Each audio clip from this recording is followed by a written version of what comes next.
plein d'autres stratégies nous ont permis de générer pour nos clients 1,5 million d'euros cette année.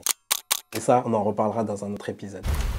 Bienvenue dans mon nouveau bureau. L'année dernière, Yann Leonardi nous a contacté pour un projet de dingue. Yann Leonardi, c'est le boss de fin de jeu du marketing. C'est un youtubeur, influenceur, expert marketing qui fait des millions de vues sur YouTube, qui donne des directives sur le marketing aux meilleurs entrepreneurs de la Startup Nation et pas que. Ça fait un moment qu'on travaille avec lui et lorsqu'il nous a contacté, c'était avec l'idée de créer une campagne Kickstarter incroyable. Je vous explique. On avait 6 mois pour travailler sur une campagne de crowdfunding avec la meilleure stratégie marketing. L'objectif était d'atteindre 200 000 euros. On a très vite atteint 400 000 euros et puis tout s'est emballé. Donc on va en parler dans cet épisode.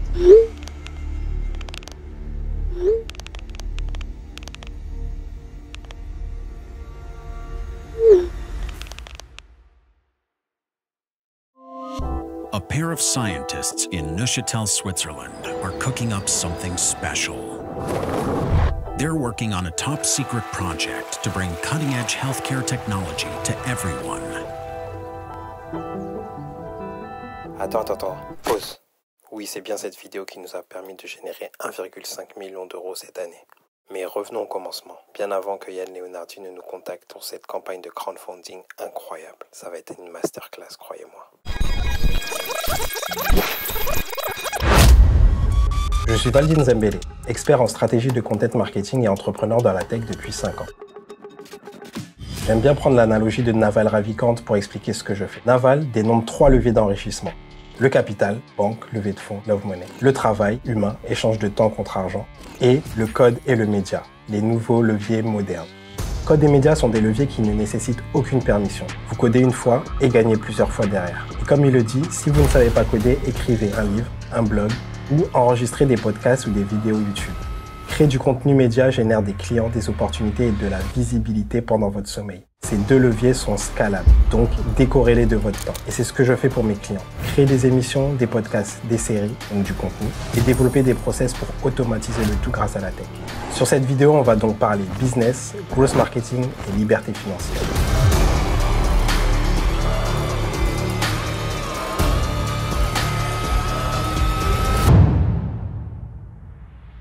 Donc les personnages principaux de cette histoire sont Assim et Nino, 2 scientifiques suisses qui ont fait le MIT et qui ont développé un produit innovant, la bague connectée. Ces 2 scientifiques ont une start-up qui développe des produits en B2B pour des entreprises sur le secteur de la santé. Mais cette fois-ci, ils voulaient s'attaquer à un marché beaucoup plus particulier, celui du B2C. Leur croyance profonde est justement de pouvoir permettre à ces innovations de rupture d'être accessibles au grand public pour améliorer tout ce qui est de l'ordre de la santé. Au tout début du projet, ils me contactent parce qu'ils cherchent quelqu'un pour un peu organiser la stratégie, pour montrer un product market fit. En fait, ils sont en phase de second tour avec des investisseurs. Ils font du B2B, ils veulent aller sur le B2C et vendre en technologie directement aux consommateurs avec une bague. Ils ont déjà prototypé un petit peu le truc sur papier et ce qu'ils veulent, c'est trouver une traction du marché auprès des investisseurs pour ça valide des sous pour le B2C. Donc, à partir de là, finalement, il y a 2 options. Il y a l'option, on fait une page précommande et on envoie du flux dessus et on voit quand ça convertit à l'ancienne, les landing pages à écrire derrière, cette solution-là. Et puis il y a l'option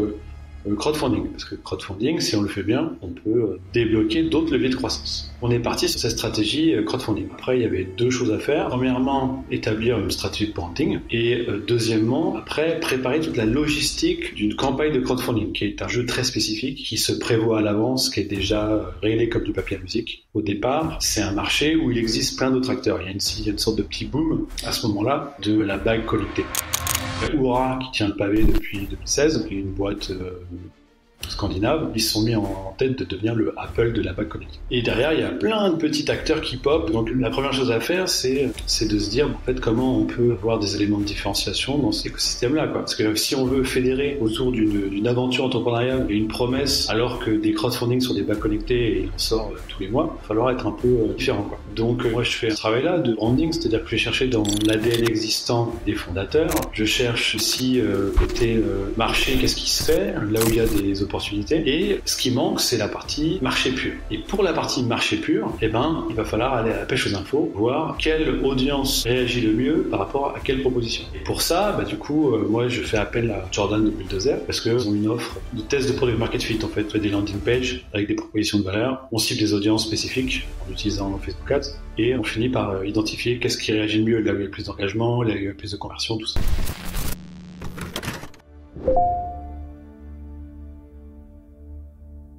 Yann m'a écrit en me disant bon voilà, moi je suis en train de travailler donc avec ce projet, il y a un gros potentiel, mais le potentiel il peut être multiple, c'est-à-dire que c'est un projet, une bague qui peut aussi bien avoir des propositions de valeur autour du sport, d'autres plutôt sur la partie un peu biohacking, suivre son sommeil, etc. Enfin optimisation de la performance et d'autres approches sur la santé. Là on est en phase de préparation d'une campagne de crowdfunding et la campagne de crowdfunding on peut pas partir dans tous les sens, il va falloir qu'on se concentre et le top ce serait d'atteindre une masse critique communautaire qui va nous permettre de pouvoir faire en sorte que dès le lancement de la campagne ce soit un succès. Ni par identifier une audience spécifique avec une proposition de valeur spécifique en partant vraiment de tout ce qui pourrait coller avec l'ADN. Moi j'ai quand même ce filtre préalable de dire bon, on va pas tester toutes les hypothèses, on va tester que les hypothèses qui sont alignées avec l'ADN des fondateurs et qui pourraient soutenir une stratégie de branding cohérente avec les personnes qui y a là. Parce que moi ce que j'avais identifié évidemment c'est que dans toutes les offres de back cocktail, en fait c'est d'une opacité incroyable. C'est-à-dire qu'en fait on n'a aucune idée de qui est derrière ces marques. On est sur du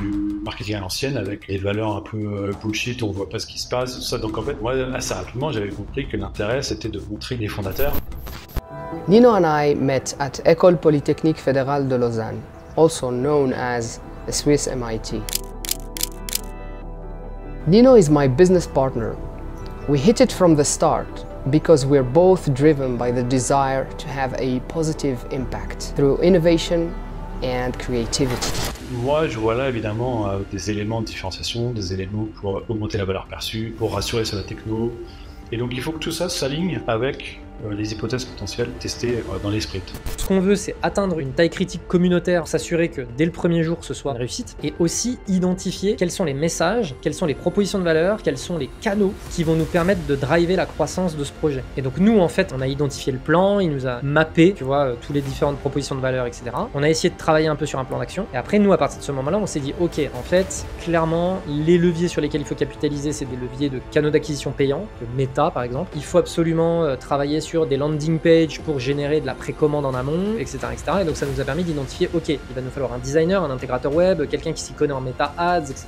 Donc on a set up une team comme ça. Et ensuite, du coup, on a fonctionné de manière itérative. Donc en gros, toutes les 2 semaines, on lançait des tests sur des messages, des propositions de valeur. Donc moi c'est un framework que j'appelle le CTVP, Channel Target Value Proposition. On teste des canaux, on teste des propositions de valeur, on teste des audiences. Et on essaye d'identifier du coup quelles sont les meilleures combinaisons, celles qui drive le plus de croissance, de précommande. Et en fait l'idée c'était d'amener les gens sur de la précommande sur une landing page. En fait ils pouvaient pas vraiment précommander, ils étaient notifiés de la précommande. La vraie précommande c'était le Kickstarter. Ils s'enregistraient pour être notifiés du lancement de la campagne. En fait en s'enregistrant, en laissant leur adresse email, et ben nous derrière on les faisait tomber dans une communauté. Donc c'était un groupe Facebook. Et donc une fois que tu t'inscrivais, je disais ton inscription a bien été prise en compte. Pour suivre le projet et échanger sur des conseils sport ou échanger sur des conseils optimisation de la vie ou échanger sur des conseils santé en fonction de c'était quoi ta porte d'entrée, et ben on a un groupe Facebook, venez partager des conseils. Et donc derrière les gens tombaient dans ce groupe Facebook qui était privé. La team Iris s'occupait de transmettre du contenu, etc. Il y avait pas mal d'échanges, d'animer la communauté. Et puis du coup le jour du lancement de Kickstarter, ça a été le succès quoi. Par la suite, il n'y a plus qu'à faire la fusion. Donc ça c'est ma méthode de branding à moi, c'est-à-dire qu'on s'aligne avec ce qui existe,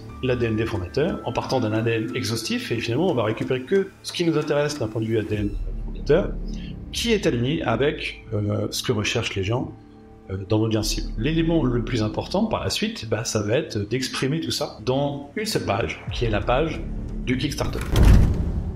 Assim et Nino ont développé cette communauté sur Facebook et comme beaucoup d'entrepreneurs qui partent de leurs produits, ils ont présumé une cible cliente se disant que la bague parlerait à des hommes entre 35 et 50 ans actifs qui peut-être voulaient améliorer leurs conditions physiques. Les campagnes de Facebook Ads nous ont prouvé le contraire. La cible était plutôt des femmes de 45 à 54 ans qui avaient cette volonté justement de surveiller leur santé plutôt que d'améliorer leurs conditions physiques via le sport. Donc c'est des éléments qu'on a pris en compte et qu'on a mis dans le script. Sur place, on a eu pas mal de contraintes. On ne savait pas où est-ce qu'on devait tourner, comment on devait tourner et surtout, on a eu une seule journée pour réaliser cette campagne.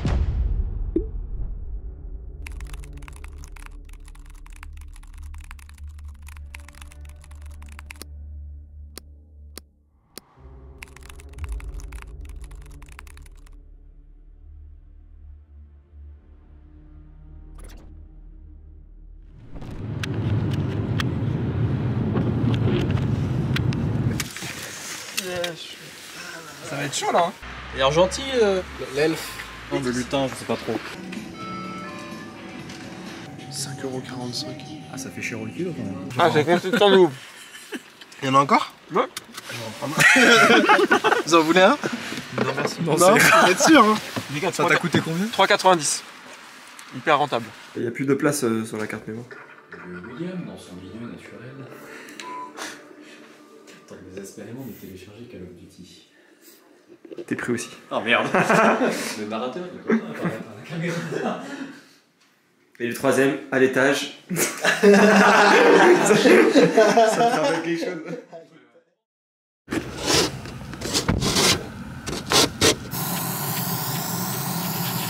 Ça va, Cédric? Ça va, on a le temps.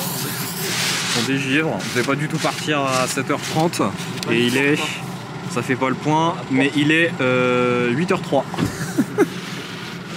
Voilà.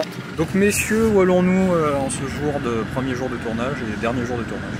Nous allons au labo de la Iris Ring. Dans leurs locaux, c'était surtout pour avoir le fil conducteur des interviews, donc un peu le storytelling, leur storytelling, chacun des deux associés. It is all about being proactive and taking care of our own.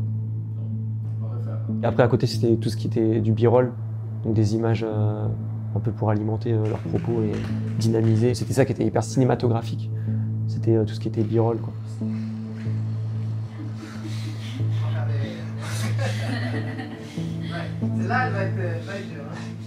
Et l'intro, elle est incroyable. L'intro où il médite. Et en plus, il nous disait que c'était quelque chose que lui, il faisait vraiment. Donc c'était vraiment authentique, en fait. C'était pas genre... C'est ça qui m'a plu aussi. Pas bullshit. Ah, c'était pas bullshit. Et du coup, ça a rajouté encore au why. Ouais, c'est ça. Ici par le Neuchâtel. Ça, c'est pas un bis. Ouais, c'est toi qui l'as filmé sur le mec.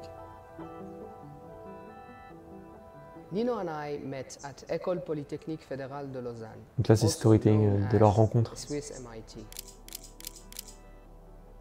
Ça aurait été bien d'avoir des images peut-être d'eux en mode étudiant. Je sais pas si ça aurait rajouté... Si, mais il aurait fallu du temps, quoi. On aurait pu aller tourner là-bas, quoi, à EPF, à EPL. Ou des photos de l'époque, ah, oui. Des photos d'archives. Ce point, il est ce point est stylé, ça fait très film américain. On a un plan, les gars, mettez-vous autour de la table. Mais en plus, tu vois, t'as dit un vrai truc parce que est-ce que toi, en termes de montage, ça a joué le fait de dire, parce que on attaquait un marché américain aussi. Il y a aussi ce truc-là. Est-ce que ça t'a, je sais pas moi, est-ce que ça t'a débloqué au niveau du montage ou non, c'est des trucs que tu fais je pense que je faisais déjà le côté un peu... Oui, il a déjà ce côté américain dans la réal. Ouais. Après, la voix off aide beaucoup à ce côté américain aussi. La voix off, super voix off. Innovation and creativity.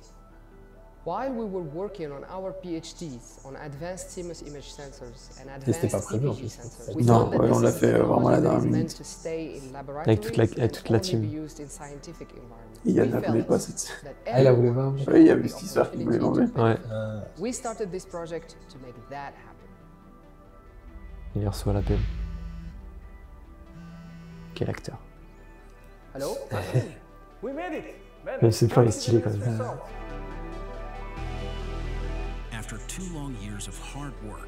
Et la musique, comment tu l'as choisie, comment tu l'as... Bah en fait, quelque chose d'assez technologique et de cinématographique. Donc il y a ces nappes de synthé un peu, pour que ça fasse un peu cinéma.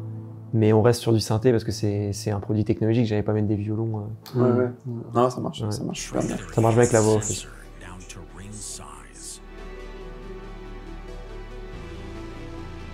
Nowadays, microtechnology can be affordable and accessible.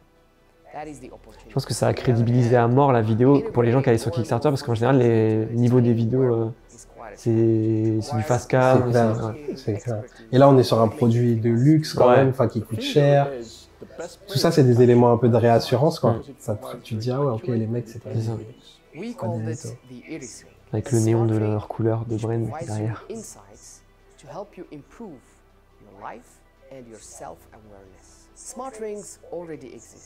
Cette partie, j'avais peur qu'elle soit trop longue, mais au final, elle est On avait recoupé un peu, mais elle est indispensable. C'est la comparaison avec les rings déjà existantes. Quoi.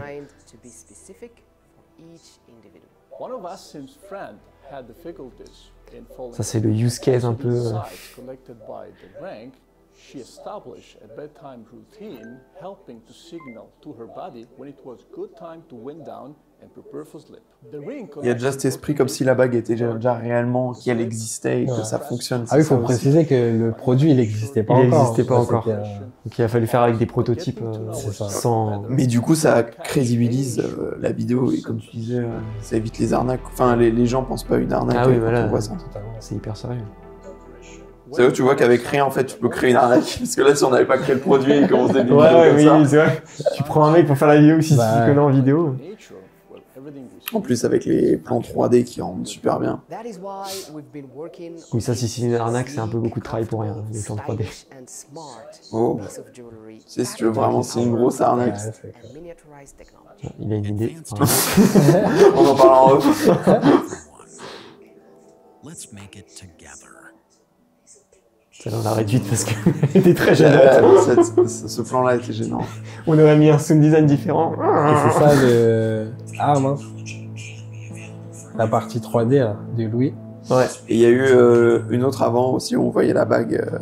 Donc Louis qui était qui était le stagiaire à l'époque et qui nous a vachement assisté sur le 3D parce que... on n'avait pas les compétences. Bon, nous, c'est pas notre métier. Voilà. Et que Louis avait de grandes compétences en 3D. 3D de la bague, du coup. Et du coup, il a recréé la bague totalement en 3D. Cette campagne était un gros challenge pour notre agence et on en est très fiers. On est arrivé à 1,8 million de chiffre d'affaires, pas mal de précommandes sur un nouveau marché avec un nouveau produit et on sait maintenant qu'on peut s'adapter à des contraintes terrain pas évidentes. Donc voilà, je vous ai partagé cette aventure incroyable qui a été hyper challengeante pour nous et dont on est très fiers. J'espère que ce use case va pouvoir vous inspirer, vous donner une vision de ce growth mindset et comment justement tirer son épingle du jeu sur du crowdfunding pour ne pas ressembler à tout le monde sur ce genre de plateforme. Je vous donne rendez-vous bientôt sur ma chaîne pour parler business development, growth marketing et liberté financière.